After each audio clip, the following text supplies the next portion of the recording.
नमस्कार दोस्तों, मोहित study IQ centre में आपका स्वागत है।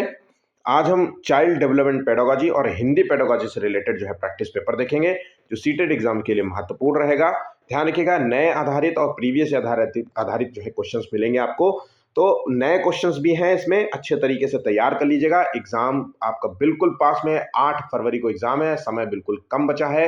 ज़्यादा से ज़्यादा प्रैक्टिस पेपर लगाइए और पुराने पेपर्स लगाइए, और प्लस जो है जितने भी मैंने नोट्स आपको दिए थे उसका रिवीजन हर हाल में होना चाहिए। अगर आप टारगेट है आपका मतलब 120 प्लस लाना या पास होना भी है तो भी, है ना। बहुत सारे बच्चे जो है पिछले 2024 में जो एग्जाम दिए थे उसमें फेल हो गए थे और फिर कमेंट करते हो कि सर मैं दिया था 5 नंबर से रह गया। तो वो रहने का इसीलिए कारण होता है कि क्योंकि बहुत हल्के में पढ़ते हो। तो ध्यान रखिएगा, नोट्स जो मैंने बनवाए थे आपके उसका रिवीजन अच्छे से कर लेना, ठीक है। और पेपर ज्यादा से ज्यादा लगाओ। वीडियो अच्छा लगे तो प्लीज वीडियो को लाइक जरूर कर लीजिएगा, 100 लाइक्स का टारगेट है। शेयर कीजिएगा अपने दोस्तों के साथ, चैनल को सब्सक्राइब नहीं किया तो कर लीजिए, क्योंकि टेट का भी वह वीडियो आपको पूरे नोट्स आपको प्रोवाइड करूंगा यूपी टेट से रिलेटेड, ठीक है। आप किसी भी क्वेश्चन से रिलेटेड कोई भी इशू आप हमें कमेंट करिएगा, मैं जरूर से जरूर आपको रिप्लाई करूंगा। पहला क्वेश्चन है, अनुकरण विधि का प्रयोग करने से संबंधित कौन सा क्रम सही है। तो देखिए, अनुकरण विधि का प्रयोग करने से पहले संबंधित है क्रम, वो है ऑप्शन ए प्रत्यक्ष बोध, मतलब जो आपके सामने मौजूद है, देख रहा है, आपको देख देख के करना है। बच्चा शुरुआत में यही करता है ना, आप उसके सामने खिलौने ला के रख देते हो, फिर वो उठल पुठल मस्त खेलता रहता है। अनुकरण मतलब बच्चा फिर उसके बाद नकल करता है आपकी, है ना, नकल करता है। फिर उसके बाद प्रतिपुष्टि, जो भी नकल कर रहा है उसके बाद आप देखते हो कि अरे फीडबैक देते हो। प्रतिपुष्टि मतलब फीडबैक, फिर आप देखते हो कि अरे बेटा ये गलत बात है, गलत, ऐसे नहीं करते, ऐसे करते हैं, ये खेल ऐसे खेलते हैं, या ये ए के बाद बी आता है, इस तरीके से। अब फिर ड्रिल मतलब ज्यादा से ज्यादा अभ्यास बच्चे कहते हैं, ठीक है। तो आंसर हो गया ऑप्शन ए। नेक्स्ट क्वेश्चन है, लेव वाइगोस्की के सिद्धांत के अनुसार भाषा क्या है। तो देखिए, लेव वाइगोस्की जिन्होंने संज्ञानात्मक विकास में सामाजिक और सांस्कृतिक कारकों को महत्वपूर्ण माना था, दोनों मतलब सांस्कृतिक और सामाजिक अंतःक्रिया को महत्वपूर्ण माना, इसके साथ साथ भाषा को महत्वपूर्ण माना, इसके साथ साथ जो है खेल को महत्वपूर्ण माना, है ना। उसके बाद आपको पता होना चाहिए कि सोशल जो है सोशल स्पीच क्या होती है, प्राइवेट स्पीच क्या होती है, इनर स्पीच क्या होती है, जेडपीडी क्या होता है, स्कैफ फोल्डिंग क्या होता है, मोर नॉलेज अदर्स क्या होता है। इतने शब्दावलियों को आपको अच्छे तरीके से वाइगोस्की के संबंध में आपको पता होना चाहिए, ठीक है। अब आ जाते हैं सीधा आंसर। तो आंसर है ऑप्शन ए, बच्चे के संज्ञानात्मक विकास में सबसे महत्वपूर्ण भूमिका निभाती है। ऑप्शन यहाँ पे ए सही जवाब होगा। अभी मैं पूरा का पूरा जो है वीडियो जो है मतलब रिकॉर्ड कर चुका ऑडियो, और बाद में हुआ ये कि मुझसे गलती ये हो गई कि मैंने ऑडियो जो है मतलब रिकॉर्डिंग ही ऑन नहीं करी। अब मैं वीडियो रिकॉर्ड करता जा रहा हूँ और ऑडियो मैंने ऑन नहीं करी। और बाद में मुझे जब बिल्कुल मैंने लास्ट में पेपर जब बिल्कुल हो गया, और बाद में मुझे पता चला कि जो है मैंने तो रिकॉर्डिंग ऑन नहीं करी। तो मैं फिर से जो है 45 मिनट से जो है रिकॉर्डिंग चला रहा हूँ और काम करता जा रहा हूँ, रिकॉर्ड बोलता जा रहा हूँ, पढ़ाता जा रहा हूँ। बड़ा वो हो गया है, फिर से मुझे रिकॉर्डिंग करनी पड़ रही है। चलिए, तीसरा क्वेश्चन देखते हैं। किसी भी अवधारणा का शिक्षण करते समय किस बात से बचना महत्वपूर्ण है। तो यहां पे देखिए आंसर क्या है। तो यहां पे देखिए, अवधारणाओं के विभिन्न पहलुओं के मध्य संबंध स्थापित करना, बिल्कुल सही जवाब है भाई। इससे तो बचना नहीं है बल्कि इसे तो बताना है। कारण, कारक और प्रभाव के संबंधों को रेखांकित करना, या अवधारणा को गैर उदाहरणों के साथ प्रस्तुत करना। अवधारणा को वास्तविक उदाहरण, गैर उदाहरण, उदाहरण, ये सब कुछ होना है, मतलब बस होना चाहिए कि अवधारणा को प्रस्तुत करना, ठीक है। उसके बाद आंसर जो यहाँ पे डी है वो गलत है। मतलब यहाँ पे सीधा सीधा बोल रहा है, संप्रतियों की विषय वस्तु की जानकारी के असंबंधित जो है खंडों के रूप में प्रस्तुत, जो असंबंध उस विषय वस्तु से रिलेटेड नहीं है उसको भी प्रस्तुत करना, ये बिल्कुल यहाँ पे गलत होगा, इससे हमें बचना है। चौथा क्वेश्चन है, अभिकथन दिया गया है, 12 वर्ष की आमाना हर बार डर जाती है जब शिक्षिका उसे ब्लैक बोर्ड पर मैथ की समस्याओं का जवाब देने या हल करने के लिए कहती है। उसे, क्योंकि उसे मैथ से डर लगता है, उसे लगता है कि टीचर जो है मैथ के क्वेश्चन नहीं सॉल्व करूंगी तो डांटेगी और वो शर्मिंदा होगी, है ना, ऐसा होगा। और जब छात्र असुरक्षित और चिंतित महसूस करते हैं तो उनकी शिक्षा पर प्रतिकूल प्रभाव पड़ता है। तो देखिए, दोनों ही यहाँ पे पॉइंट सही हैं और व्याख्या कर रहा है भाई। जब वो असुरक्षित महसूस करेंगे तो उन पे जो है टीचिंग पे प्रतिकूल प्रभाव पड़ेगा, और वो मैथ जो यहाँ पे मैथ के संदर्भ में पूछा जा रहा है, तो भाई अगर ऐसा महसूस कर रही कि डांटेगी तो कहीं ना कहीं वो मैथ सीख भी नहीं पाएगी पूरे जीवन, चाहे जितना भी उसको मैथ आती हो। तो आंसर यहाँ पे ए है, दोनों सही है और व्याख्या भी कर रहा है, ठीक है। एक समावेशी कक्षा में शिक्षक क्या है। तो देखिए, एक समावेशी क्लासरूम क्या होता है ये आपको पता होना चाहिए। एक समावेशी क्लासरूम वो होता है जहां पे सभी प्रकार के बच्चे पढ़ते हो। बस इतना आपको दिमाग में होना चाहिए, मतलब विभिन्न जाति, धर्म, विशेष बालक, सामान्य बालक, प्रतिभाशाली बालक, है ना, दृष्टिबाधित बालक, है ना, और समाज वर्ग के सारे समाज, तो यही समावेशी क्लासरूम होता है। समावेशी स्कूल होगा तो समावेशी स्कूल। तो टीचर को ऐसा है, जब भाई विशेष टाइप के बच्चे हैं तो इनकी जो है विभिन्नताओं को पहचान करना होगा और उनके अनुरूप जो है शैक्षणिक जो है रणनीतियों को अपनाना होगा। तो यहाँ पे देखिए, कमियों को पहचान करना और सही ढंग से नामांकीकरण करना, या फिर बच्चों को अलग बैठाना, या फिर विभिन्न आवश्यकताओं के अनुरूप पाठ्य चर्चा और शैक्षणिक रणनीतियों को संबोधित करता है। आंसर हो गया ऑप्शन सी, यहाँ पे पांचवे का सही जवाब होगा। अगला क्वेश्चन है, उन बच्चों को जिन्हें दृष्टिबाधिता है उन्हें शामिल करते समय टीचर को किसका उपयोग करना चाहिए? दृष्टिबाधिता बच्चे के लिए ब्रेल लिपि का प्रयोग किया जाता है, जिसमें ये ब्रेल लिपि जो है 6 बिंदुओं पर आधारित होती है। इन्हीं बिंदुओं को जो है बच्चा लर्न करता है और फिर उसी से जो है वो सीखता है कि ए को जो है डॉट डॉट बिंदु कहेंगे, बी को जो है इस तरीके से होगा, सी को जो है मान लीजिए इस तरीके से होगा। एक उदाहरण के तौर पे मैं बता रहा हूं, और ये बिंदु उभरे होते हैं, स्पर्श प्रणाली पर आधारित होते हैं। ऑप्शन यहाँ पे ए सही जवाब होगा। अगला क्वेश्चन है, हॉवर्ड गार्डनर के बहुबुद्धि सिद्धांत का सुझाव है कि, अब हॉवर्ड गार्डनर इन्होंने मल्टीपल इंटेलिजेंस का सिद्धांत दिया था, बहुबुद्धि का सिद्धांत। बहुबुद्धि जैसा कि नाम है कि एक बुद्धि ना होकर के कई बुद्धि है, तो इन्होंने 8 प्रकार की बुद्धि को डिफाइन किया था, है ना। तो यहाँ पे आंसर है, बुद्धि जो है समय समय के साथ बदलती है। मतलब देखिए, बुद्धि जो होती है वो गतिशील होती है, ठहरती नहीं है। ऐसा नहीं है कि अब 10 साल के, 15 साल के, 50 साल के हो गया तो बुद्धि अब ठहर गई, अब कुछ नहीं सीख सकते, ऐसा नहीं है। आप जीवन में जब से आप जन्मे हैं और जब तक आपका मरना नहीं हो जाता तब तक आप सीख सकते हैं। तो इसलिए हम कह सकते हैं कि बुद्धि निरंतर सीखने की प्रक्रिया का नाम है, और ये एक गतिशील है, और ये आप जो है बुद्धि को निरंतर अभ्यास, अनुभव, सीखने से बढ़ा सकते हैं। तो ये समय के साथ बदलती। आंसर यहाँ पे, बाकी सब ऑप्शन यहाँ पे गलत है, ठीक है। ध्यान रखिए, क्वेश्चंस को पढ़िए। आंसर बेशक आपको पता है कि आंसर ए होगा, लेकिन थोड़ा सा समय लेते हुए option B, option C, option D को भी पढ़िए। इससे क्या होगा, आपके समझने की जो है क्षमता बढ़ जाएगी क्वेश्चन को, और इतनी बेहतरीन हो जाएगी कि जब आप क्वेश्चंस को सॉल्व करेंगे तो आप तुरंत आंसर को समझ जाएंगे कि ये निगेटिव है, ये पॉइंट गलत है, ये पॉइंट गलत है क्योंकि वहां पे गलत था, ऐसे आप तुरंत आंसर को केवल न मत समझिए, सिर्फ चारों ऑप्शंस को पढ़िए, भले ही आपके सामने वो आंसर, आपको पता है कि आंसर क्या है, ठीक है। इस बात को ध्यान रखिएगा। अधिगम के सार्वभौमिक अभिकल्प में क्या शामिल नहीं है? तो क्या शामिल नहीं है? सभी शिक्षार्थियों को सूचना और ज्ञान प्राप्त करने के लिए विभिन्न तरीके देना, या फिर शिक्षार्थी जो जानते हैं उन्हें प्रदर्शित करने के सभी शिक्षार्थियों को विकल्प प्रदान करना, या फिर सभी शिक्षार्थियों के हितों में कार्य करना, या फिर शिक्षार्थियों के नामीकरण और वर्गीकरण के विभिन्न रूपों को लागू करना। यहां पे इसी को हम शामिल नहीं करेंगे। ऑप्शन यहां पे डी इसका सही जवाब होगा। निम्नलिखित में से कौन सा कथन जो है नैदानिक आकलन के उद्देश्य का उपयुक्त वर्णन करता है? अब नैदानिक आकलन का मतलब होता है डायग्नोस्टिक असेसमेंट। अब देखिए, डायग्नोस क्यों करते हैं? जब शरीर में कोई कमी होगी तभी तो डायग्नोस्टिक सेंटर जाते हो, वहां पे ब्लड टेस्ट कराते हो, वहां पे आप एक्सरे, चेस्ट, अल्ट्रासाउंड, कुछ भी जो जितना भी सब कुछ टेस्ट, सभी प्रकार से सीटी स्कैन, एमआरआई, सब यहीं पे तो होता है। तो कमियों को पता लगाते हो ना। तो बस हमें आंसर वही देखना है। बस एक शब्द है, याद रखिएगा, उन क्षेत्रों की पहचान करना जहां पर विद्यार्थियों को अतिरिक्त सहायता या निर्देश की आवश्यकता है और उसका निदान करना है। तो आंसर हो गया ऑप्शन डी। अभिकथन दिया गया है, भय और वातावरण, तनाव का वातावरण बनाना छात्रों के लिए सचेत और हरदम तैयार रखता है।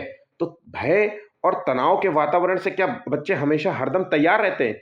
बल्कि इनके सीखने का ही जो है बिल्कुल वो हो जाता है, नकारात्मक प्रभाव पड़ता है, और ये सीखने को सुसाधित करता है? बिल्कुल भी नहीं, गलत है।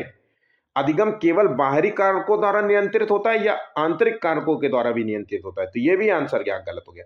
इस प्रकार से हम देखेंगे तो आंसर दोनों ही गलत है, तो ऑप्शन हम डी लगा देंगे। किशोरावस्था के बारे में निम्नलिखित में से कौन सा कथन सही नहीं है? तो किशोरावस्था के बारे में कौन सा कथन सही नहीं है? तो किशोरावस्था एक सामाजिक संरचना है, ये बिल्कुल सही है। किशोरावस्था को आमतौर पर यौवन को शुरू करने के लिए माना जाता है। ये एक ऐसी प्रक्रिया है जहां पे यौवन यौन जो है परिपक्वता और पुनरुत्पादन की क्षमता के ओर लेके जाती है। देखिए, किशोरावस्था को स्टैनली हॉल ने स्ट्रेस एंड स्टॉर्म की अवस्था कहा था। ये भी कहा था कि किशोरावस्था में बच्चे में, चूंकि ये यौन की अवस्था का शुरू करने का दौर होता है, तो इस अवस्था में बच्चे में हार्मोन्स की चेंजेस बहुत देखने को मिलते हैं।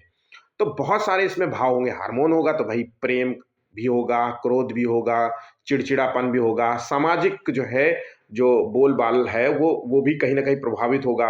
हो सकता है कि अकेले रहना पसंद करे, हो सकता है कि वो सिर्फ़ अपने दोस्तों, पीयर ग्रुप के साथ रहना पसंद करे। हीरोइज़्म का गुण होगा और तार्किक सोच के साथ-साथ जो है, तार्किक तो होगी ही होगी, ऐसा तो नहीं है कि तर्क नहीं कर पाएगा, है ना? उसके साथ-साथ जो है इमेजिनेशन आधारित हुए, सुपर हीरो, मैं हूँ थॉर सन ऑफ ओडिन, मैं हूँ सुपरमैन, मैं हूँ शक्तिमान, ऐसा तरीके के भाव भी आएंगे, है ना? तो बहुत सारी चीजें होती हैं।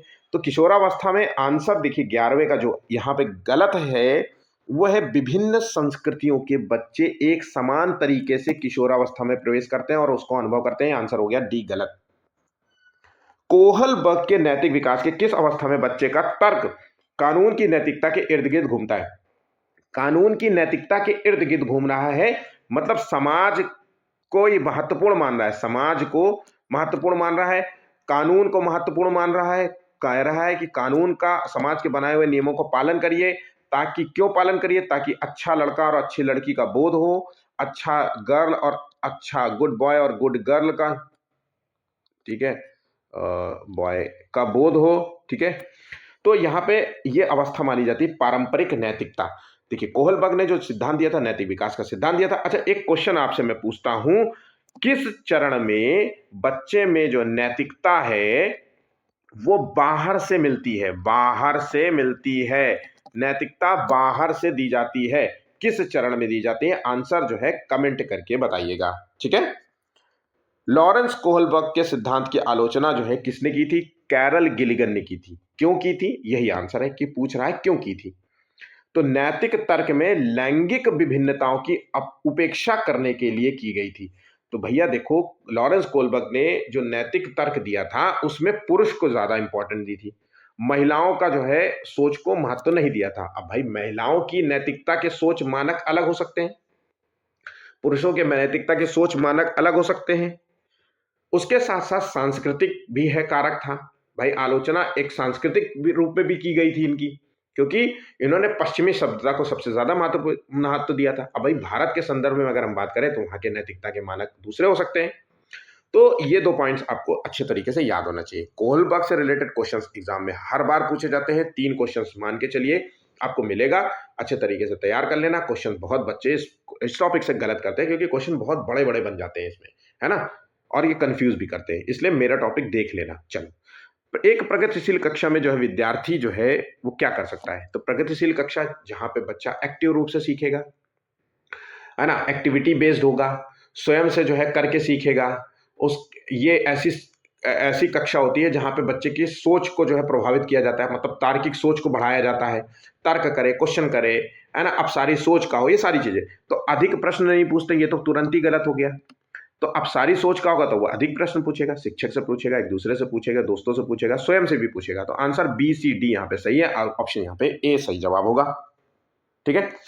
अब समूह में एक दूसरे को पढ़ाने और सहायता करने से क्या होता है? तो देखिए, ध्यान भंग हो जाता है? नहीं, बच्चे में प्रतिस्पर्धात्मक प्रवृत्ति उत्पन्न होती है, सीखने की लालसा जगती है, एक दूसरे की भाषा सीखते हैं, कम्युनिकेशन स्किल्स बढ़ती है, एक दूसरे के प्रति प्रेम सम्मान बढ़ता है। तो आंसर हो गया ऑप्शन बी, बिल्कुल सही जवाब होगा। तो इस प्रकार के क्वेश्चंस आपको एग्जाम में देखने को मिलेंगे, ठीक है। अब आ जाते हैं हिंदी पेडागोजी से रिलेटेड। मैं बार बार आपसे कहता हूं, हिंदी पेडागोजी इससे सिंपल कुछ नहीं है। 15 क्वेश्चन तो केवल पैसेज से आते हैं, जिसमें से आप 11 से 12 क्वेश्चन 100% सही कर पाएंगे अगर पैसेज जो है सॉल्व करना आता है। मैंने ऑलरेडी इससे जो है रिलेटेड बहुत सारे पैसेज दिए हैं, बिल्कुल नए आधारित पैसेज दिए हैं। उसको सॉल्व करिए, लगाइए, आपको जो है पैसेज सॉल्व करना आ जाएगा। बाकायदा ट्रिक्स के साथ मैंने सॉल्व करना सिखाया। बाकी 15 क्वेश्चंस आपको मेरे प्रैक्टिस पेपर से भी हो जाएगा, ठीक है। अब आ जाता है पहला क्वेश्चन, जो कि भाषा अर्जन से जुड़ा हुआ है। ये केवल तभी घटित होता है जब हम बच्चे को भाषा का परिवेश या एक्सप्लोजर दिया जाता है। भाषा अर्जन का संबंध है भाषा के परिवेश से, भाषा के एक्सप्लोजर से। नेचुरल जो है, जो जो पारिवारिक जो है परिवेश होता है ना, उसका संबंध है भाषा अर्जन से। भाषा अर्जन और भाषा अधिगम दो शब्द हैं जो कि अक्सर एग्जाम में पलट पलट के पूछते रहते हैं। तो भाषा अधिगम का संबंध है व्याकरण के नियम सिखाने जाते हैं, इसमें बच्चा नियम सीखता है, इसमें बच्चा लक्ष्य भाषा सीखता है ना। तो भाषा के नियम सीख रहा है, तो इसका मतलब है भाषा अधिगम से जुड़ा हुआ है।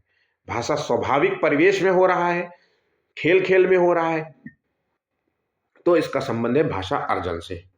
नेक्स्ट, कौन सा जो है उपागम विधि शिक्षार्थी की जीवन की वास्तविक परिस्थितियों में भाषा प्रयोग के मुख्य लक्ष्य से संबंधित है। अब वास्तविक परिस्थितियों में पूछ रहा है, तो वास्तविक परिस्थितियों में संप्रेषणात्मक उपागम कहेंगे। यहां पे क्या होता है, प्राकृतिक वातावरण में सहज रूप से सिखाना होता है। ठीक है। नेक्स्ट, साक्षरता अर्जित करने के लिए किसमें निपुणता होनी चाहिए, मास्टरी होनी चाहिए। तो अगर बच्चे को साक्षरता अर्जित करने के लिए होनी चाहिए डिकोडिंग। डिकोडिंग का मतलब होता है भाषा की पहचान आना चाहिए कि ये हिंदी है कि अंग्रेजी है कि गुजराती है। फिर भाषा अवबोधन होना चाहिए। भाषा अवबोधन का मतलब होता है अवबोध, मतलब उसका भाषा का अर्थ समझना चाहिए। कोई शब्द लिखा है तो उसका अर्थ पता होना चाहिए। अब मान लीजिए अगर मुझे भाषा की समझ नहीं होगी तो मैं क्वेश्चन का मतलब कैसे समझूंगा, है ना। तभी तो, जब तक भाषा की समझ नहीं होते तभी तो क्वेश्चन गलत होते। और अगर भाषा समझ गए तो मतलब आपने उसका आंसर देना समझ गए। ठीक है।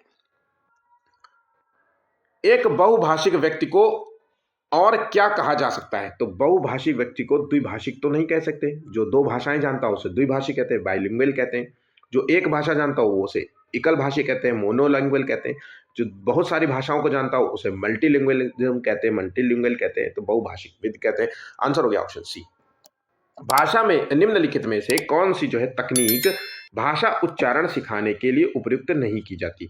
तो भाषा उच्चारण सिखाने के लिए नहीं उपयुक्त मानी जाती वह है, देखिए, लिखना। कहानी को लिखना भाषा उच्चारण सिखाने के संदर्भ में। गीत गाना, कविता पाठ और स्वर जो है पठन जो है सही जवाब होंगे। बाकी जो उपयुक्त नहीं है वो है ऑप्शन डी। एक भाषा अध्यापक का प्राथमिक दायित्व क्या होना चाहिए। तो भाषा अध्यापक का जो प्राथमिक दायित्व होता है वो शिक्षार्थियों को निर्देश देना होगा, या फिर विद्यार्थी की संप्रेषणात्मक आवश्यकताओं की पहचान करना होगा, या फिर विभिन्न वर्ग में समूह बनाना होगा, मतलब विभिन्न वर्ग समूह बनाना होगा, या फिर विषय वस्तु का चयन करना होगा। आंसर हो गया ऑप्शन बी। ठीक है। भाषा के बारे में चिंतन करने और बात करने की योग्यता को क्या कहेंगे। तो भाषा के बारे में चिंतन कर रहा है और बात करने की योग्यता को हम कहेंगे अधिभाषिक योग्यता, विचार विमर्श योग्यता कहेंगे।